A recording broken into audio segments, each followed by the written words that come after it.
Content warning. Echo can be emotionally intense experience and may not be for everyone.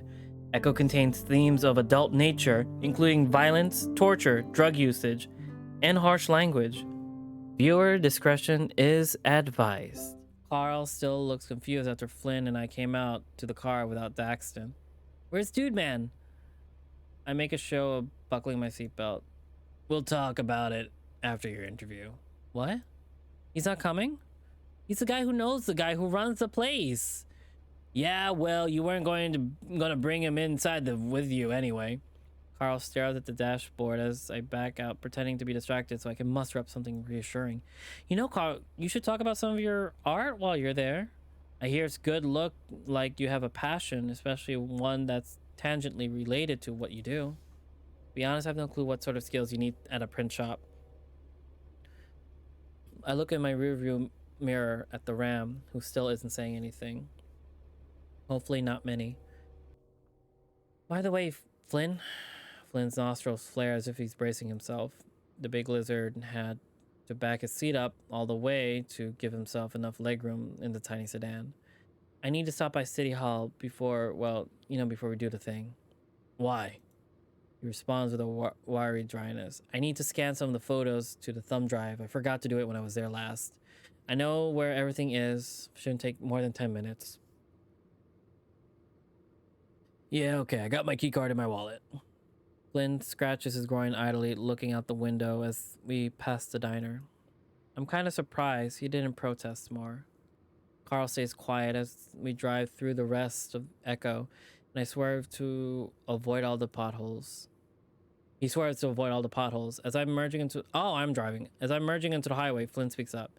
I cooked you some shit to celebrate you joining the workforce and such. Fancy-ass organic store ramen with the spiced sausage stuff and lasagna, some recipe that my uncle used. That's, premature, right? If there's food reward waiting for you, your fat ass can do anything. I resist the urge to nod in agreement. I hope you're right. We fall back into silence, and it stays that way for the remaining of 20-minute drive. Carl gets more nervous the closer we get. I can see his knees bouncing out the corner of my eye as he stares out the window. Flynn reaches back and puts a hand on one of them, as well as we pull into the parking lot of the print shop. The Gilla mutters something up to the Ram. I can't make out any of it. You look awesome, and you're going to do amazing. Carl starts taking deep breaths and staring out of the windshield. Just be yourself. Everyone loves a relaxed employee. I wish you'd let me have a smoke before we left. Yeah, going into the interview smelling pot is a great idea. Carl giggles nervously, but otherwise doesn't move. Do you want us to go in with you? Carl shakes his head quickly, unbuckling his seatbelt as he opens the car door. No, man, I'll be fine. Okay, cool. I'll be waiting. He looks to Flynn, who just gives him a little nod. I grin at him, but he just shuts the door and ambles up to the print shop. He pushes on the door and they don't move. He pushes harder, shaking the glass. I start to open my door and tell him to pull instead, but he seems to figure it out before I have to and disappears inside. Oh, Carl? Oh, Carl. Fucking hell. I look over and Flynn has his palms over his face. I sigh, leading my seat back. I try to take a nap because it feels like I haven't slept in ages for some reason. Though the heat's beating down through the windows start becoming too uncomfortable. I turn the AC back on, then shuffle through the stations, but I only found twangy country mariachi. I look at the time, 10 a.m. If the interview started on time, then he was probably almost done with it by now. I sort of want to go inside, but I know Carl wouldn't want me to. I settle back again and close my eyes, trying to get some relief from the failing AC. The door rattles and I hear a haphazard hoof step. I open my eyes, but no one's there. Flynn doesn't seem to have noticed with his own eyes closed. I do catch some movement disappearing around the side of the store, and I lean in to get a better look. I wait, but Carl, at least I think it's Carl, doesn't come back from around the corner. Looking around, I slowly open my door. Carl?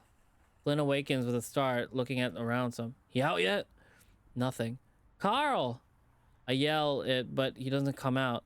Feeling some dread build up in my stomach, I get out of the car and slowly walk to the side of the building. Flynn joins me. The hell's going on? It's an alley between the print shop and what I think is a laundromat. Nothing is in the alley except for a few dumpsters and clumps of garbage. I step carefully around the puddles covered in oil slick and wonder maybe if it's just He just really wanted to smoke. Carl? Something shifts on the other side of one of the dumpsters and I hear sniffling. Wordlessly, I walk around the dumpster to the other side. Carl is bent over his back to me, paws on his knees. His whole body is shaking and he breathes out ragged. Holy shit, Carl! Before I can do anything, Flynn's on his side. You okay, man? What happened? The stench of vomit hit my nose and I don't need to look closely to know that what puddled between Carl's hooves is. Carl makes sure to turn his face away from us, not saying a word. Shit. I dash back to the car and I open the passenger door so I can get to the glove box. I pull out a few napkins before hurrying back to the Ram. When I return, Flynn is quietly rubbing his back. He takes them from me wordlessly and starts wiping his face. The last time I'd seen Carl like this was last year when he had his panic attack at school. I didn't think he'd have a problem now. After all the therapy and time away, I feel kind of useless just standing there watching them. He's at least not hyperventilating. The Ram has his horns pressed up against the wall, taking a deep breath as he wipes his face again. Why do I suck at everything? He says quietly between gasps, but I can't make it out. Not everything. Come on, let's go. He starts to pull his arm, but he yanks it from him violently. Don't touch me! Flynn and I are stunned into silence. I just stare at him, mouth open. He glances at me and his eyes are red, and for once, it's not because of weed. Carl starts off towards the car on his own, spitting off to the side of as he does. Carl, what happened? He rolls on me. I fucked up, obviously. Any more fucking questions? A few, yeah. His voice breaks apart at the last sentence, and he turns away from us as his face starts to screw up. My stomach feels hollow as I watch Carl get into the car. I've never seen him like this. He immediately hunches forward behind the driver's seat, head in paws. I slowly walk up to the driver's side door, feeling like shit myself. Flynn joins me. The Gila tugs at the scales around his chin, teeth grit. His expression is just bizarre, like interment, smiling in between almost nauseous-looking face contortions. Fuck! We sit for a while, waiting to see if Carl is going to say anything. He does. I'm sorry. I'm gonna drink. Oh my god. He blurts it out through his fingers. I look over him, scared to say anything in case I say the wrong thing. It was a disaster, dudes. He takes a deep shuddering breath. He could tell I wasn't into it right away. I was awkward as fuck. He leans back and tugs at his shirt. This isn't me, and they knew it, and it got me nervous. I've been nervous ever since I put these clothes on, since I got this stupid trim. We sit in silence for a long time until Carl finally looks at me and smiles. God damn it. We all knew it wasn't gonna happen, right? Just like at Pueblo with you, Chase, and with your Uncle Flynn. I'm just a fuck up. Nah, this is my fault, man. I told you I was gonna coach you and I never got around to it. And I'm the tit dirt who made Dax stay behind. Maybe he could have helped. I don't fucking know. The Gila takes in a seething breath. You can't be expected to go into the ship blind and spit out exactly what some mid-level manager named Skyle wants to hear. Words fucked up like that. Fucked like that. Just banging walls sometimes. No, dude. I'm the one that screwed up the interview. Carl settles back into the seat. Now with that fuck up out of the way?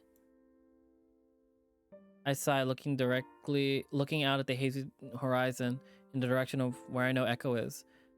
On to the next? None of this fucking matters, Carl. Don't worry. Flynn gives me a look, then closes his eyes. I don't know if Flynn believes what he's saying. So with that, I turn on my ignition and pull out of the parking lot, leaving the print shop and its alley far behind us.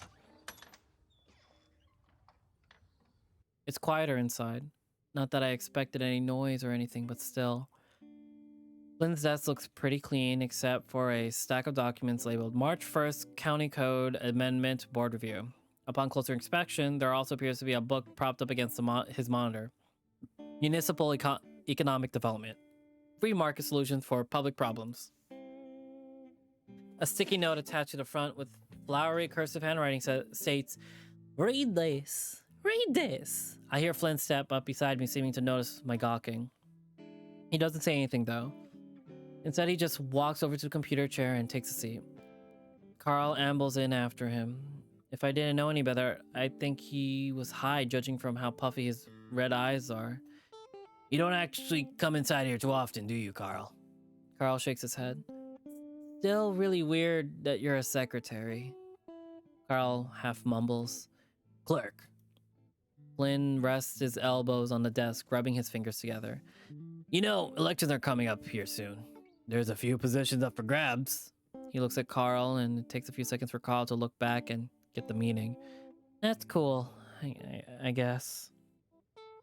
Flynn opens his mouth, pauses, and speaks. Maybe even the clerk position. I was heading towards the mailroom, but that catches my attention and I stop.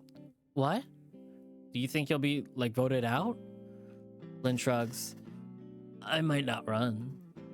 Carl let out a little huffy noise, sniffling and wiping his nose with the side of his shirt. So, you're gonna go back to unloading freight? Flynn doesn't respond immediately, as if weighing something in his mind. He pushes the power button on his desktop tower, and the whirl of the internal fan breaks the silence. I may not even be here. Even Carl looks up now. Huh? Nagila seems to grimace slightly, his paw into a sneer as if weighing himself. Fucking Chase, you're gonna get your shit scanned, or not? I straightened some, not really having expected him to shift focus and snap at me. No. Right. What in the hell? What does he mean by that? Flynn, what? He's staring at me, and it's like all the air has been sucked out of the room. I swallow. Are you going somewhere? Flynn looks at Carl as if expectant. Carl blinks, meeting Flynn's gaze. Are you, dude? Flynn's sharp stare lulls, but only slightly. I don't know yet. What the fuck? Carl, it really doesn't... Shit. Do you see the way Chase is acting? Carl looks at me for a moment, then back at Flynn. No? His voice is quiet. You're going to leave too? I don't want to leave, Carl. Flynn shifts in his seat, his tail curled tight around the base post of his chair. Carl just seems still. I can't even see him breathing. Jesus fuck, Chase! All I did was ask. Flynn reaches into his desk drawer, pulls out a can of lemon lime soda, holding it up in Carl's direction. You did something, all right? Just give me a minute, all right? I need to talk to Lardass. Do your shit. I rub the space between my brow and step out of the room. The mailroom looks a little different for some reason. It's not nearly as neat as it was, with some of the parcel folders scattered on the main table. Documents dog-eared and tape-taggered. I step forward and the heel of my foot hits something hard and metal. It rolls out from beneath me and I have to use my tail to catch my balance. Jesus fuck! I find myself involuntarily clutching my chest, trying to regain my composure to check what I clearly broke my neck on. A fireplace poker? Well, actually, pokers. There's like 5 of them just sitting on the floor. Thank God I didn't step on the pointed end. What are these doing here? I step around the pile while I hear the sound of Flynn's raspy voice in the other room. So you didn't see anything? Carl speaks next, but his tone is low and rumbly to make out anything. I remember the other day that while I was working on the computer in the corner, I could hear almost what was being said in the main office. The walls are thin here. Listen in. I move to the corner of the room and press my ear against the wall. At first I don't hear anything, but then Carl coughs and it sounds like he's right next to me. Dude, I don't know what you're going off about. Don't bullshit me. Flynn snaps back. Silence follows. I hear what sounds like metal scraping against the wall. The plaster drywall creaks ever so slightly in reaction to Carl's shifting weight. I don't know. Flynn sighs. But why didn't you tell me you were going? I might not. Nothing's set in stone. It's not my decision anyway. What do you mean it's not your decision? Dude, you're like an adult with money. I hear the sound of typing in an old mechanical keyboard, the interment peeking evident. What is Flynn? It's my aunt. She wants to bring me up north for a while. Oh. Carl coughs again. Is this for, you know, that FLD stuff? You know, I actually don't fucking know. The office chair creaks. Flynn must be leaning back or standing up. She gets all obsessed with shit, like she's religious and all that, but she couldn't give 2 fucks that I like dick. She only believes that she wants to believe in, and a lot of that shit that's made up. Even more made up, I mean. There's a pause. Not to go full fedora on you. What I'm trying to say is she's been pushing me to leave because she feels like we should. Are you okay with that? She's been saying everything's going to go to tits soon. The air's wrong, something in the rocks. She's right. She's always right. What? Silence. Not even a shuffling of hooves or a squeak of a chair. I hold my breath, trying to hear anything. All I can hear is a slight ringing in my ears and the thud of my own heartbeat. Feels like minutes pass and nothing happens. Fuck, do they know I'm listening? I quickly step back away from the wall and shuffle back to the center table with all the folders. My eyes dart to the doorway, half expecting Flynn to be standing there with blue-green eyes piercing right at me. But there's nothing. I'll have to ask Carl about that when he's feeling better. For now, I should probably at least try to focus on the task at hand. It looks like some of the folders I went through are still on the desk. I thought I put these away. Maybe the mayor was checking to make sure I didn't take anything, or was just curious what I was looking at. Well, it doesn't matter now. It actually cuts down some of the work of trying to find most of this stuff. I plug in my keychain, thumb drive in the printer and begin scanning. I can't help but think about Carl in the print shop while I'm at it. He's basically been on a giant summer vacation for the past 2 years with no real worries about money or anything. To go from that to having to wake up every morning at 6, then drive all the way to Payton and do this for 8 hours? I mean, it's easy, I think. Once you get the basics handle of things, it's the kind of job you kind of can do on autopilot. You can drift away and just daydream most of the day. I had jobs like that growing up. Hell, if I went to Mesa in Sao Pueblo, I would probably have ended up behind the till at Leo's dad's place. Despite everything, I can't help but feel that might have actually been kind of fun. Leo's dad is really nice, always offering to help with things, and never seeming too skeeved regarding gay stuff. But of course, I had to get away from this town, and Payton's not far enough. I'm still not even sure I like journalism. I mean, the classes are interesting and all, but I'm imagining trying to sell myself and my work to all these outlets, and I don't know. I guess I don't really have the energy for it. Plus, I never really liked looking at myself on screen. Huh? I don't remember seeing this one before. Oh. This must have been a folder I didn't look at. There's no descriptive text attached to it. I place the photo on the scanner. After a few minutes, I think I've got most of what I need. I remove the thumb drive and turn the power off for the scanner. As I step out into the hall, I notice that the door to the mayor's office is open. It's still pretty quiet in here. You know, I never really knew much about Flynn's aunt. It was a kind of in and out of his life growing up, from what I recall, and usually didn't stick around Echo for long. Her and Flynn's uncle had a weird relationship, and it wasn't like I ever hung out at Flynn's place enough to learn more. He was always trying, just a bit too old to really pal around with like I did with the rest of the group. I mean, Leo was like a year younger, but he didn't really act like it. Flynn was basically an adult by the time he was 14, by the way he handled himself, all self-reliant and such. Curious, I step into the office and taking aback how much it smelled of potpourri. My nose takes me to a source, a small bowl filled with slightly decayed plant life of wide variety colors. It gives the office sort of a flower garden scent, which doesn't really match the aesthetic. Black, white, and red everywhere, like a supervillain who could only buy hobby shop decorations. I step over a pile of alabaster quartz which sits in a ceramic dish on the floor, which is strange, of course. There's a weird looking globe at the edge of her desk too. I step closer and it reveals several little prongs which hover over what I think is a meridian. Actually, there's no landmass indications or any labeling on the sphere to speak of. I reach out and touch the smooth plastic surface. Pressing down gives the globe a little gentle spin. As it rotates, the middle prong begins to bounce like a dowsing rod before sticking to the surface. The sphere continues to spin, the sticky effect lessens, and it bounces back. Must be a magnet on the other side. I spin some more, and then the other prongs lean slightly towards the specific points on the globe. Kind of weird knick-knack. There's not really anything in here that can help me with this project. With that, I turn and make my way back to the front office. Suddenly, a familiar lynx rounds the corner. Chase, what are you doing here? He stops in his track, fidgeting with himself. The feline keeps rolling and unrolling the bottom of his shirt. I don't see any sign of Flynn or Carl. Hi TJ, I was with Flynn and Carl. I'm scanning some stuff for my project. Oh. He frowns in acknowledgement, nodding. How did Carl's job interview go? He frowns, shifts to a tepid smile, awaiting my response. Not good. Just like that, it's gone. Oh. Well, there's a lot of work in Peyton. He'll snag one eventually, won't he, Chase? I fold my arms over my chest. I think he might need to get over some stuff before trying again, honestly. Anxiety, all that sort of junk.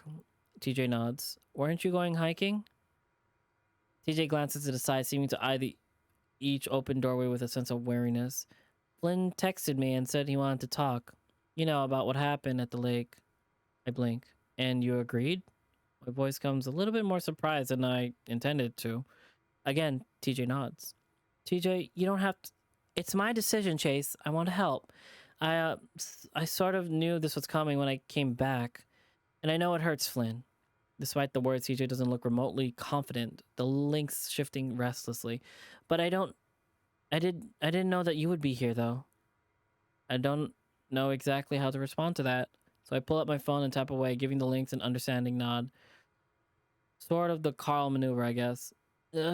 Well, don't worry, TJ. It'll be okay, I think. You think? We're back. Carl got sick again, puke all over the historic hanging tree. Carl offers a meek wave, which freezes when he sees TJ standing next to me. He quickly shoves both of his paws in the front of his pockets. Flynn notices TJ as well. He doesn't show any signs of nervousness. Jesus, this is really happening. He moves over to us and rests his behind on the back of his desk, his large tail wrapping around it. There's something about the sight of that accentuates how damn huge he is. I can't help but wonder if he's doing this on purpose. Carl remains emotionless on the front door. We lock eyes for a moment, but our attention shifts as Flynn speaks. Thanks for, showing up and stuff. TJ says nothing, the link standing next to the small pot, which he keeps bouncing his foot against. I see Flynn's Adam's apple bob, and the Gilla's wetting his palate like his whole mouth has gone dry. Meanwhile, Carl looks like he's about to be sick again. Stand beside Flynn. I gingerly step beside the large Gilla. He raises a brow as I approach. What's the old saying? He may be an asshole, but he's my asshole. That might have been more sexual connotation than intended. Regardless, I told Flynn I wouldn't stop him when he finally did this. The question is now whether I can manage to keep my word or not. TJ, you can sit if you want. I don't want to sit. The lynx responds quickly. Want some water or soda? Do you still drink soda, or does that just give you too many hell points? I don't need anything to drink. Thank you, though. The feline remains on edge, guarded, seemingly readying himself for Gilla to explode like he did back at the river. Right. So, I'll ask you again. What happened, TJ? For some reason, hearing those words makes my heart lurch within my chest. This is so fucked up. And I told you, I don't know. How the hell can you not know? You were there. Play it back for me, step by step. Flynn, I see the lizard's tail pull inward. Flynn himself is stone-faced, but he can't keep that thing still. I rest my paw on the small of his back, and Flynn's shoulders rise some. God, sensitive everywhere, isn't he? DJ notices us and shifts awkwardly. He looks towards the exit, his longing to be out of the situation pretty evident. All details, I don't care what you think it is insignificant or not. DJ takes a deep breath. We were playing by the beach. I was building a sandcastle. There wasn't much sand, so I was using mud. Jenna helped. So Jenna was with you. Not the whole time. Sydney ran up and did a wrestling move on it. You were behind Sydney. You laughed. I think Carl did too. No. Carl protests is barely audible. I'm starting to remember some of this. Carl was asleep, wasn't he? And Leo? He was finding skipping stones, I think. Leo wasn't there. Leo wasn't there. Leo's prepubescent voice fills my head. I'm sorry.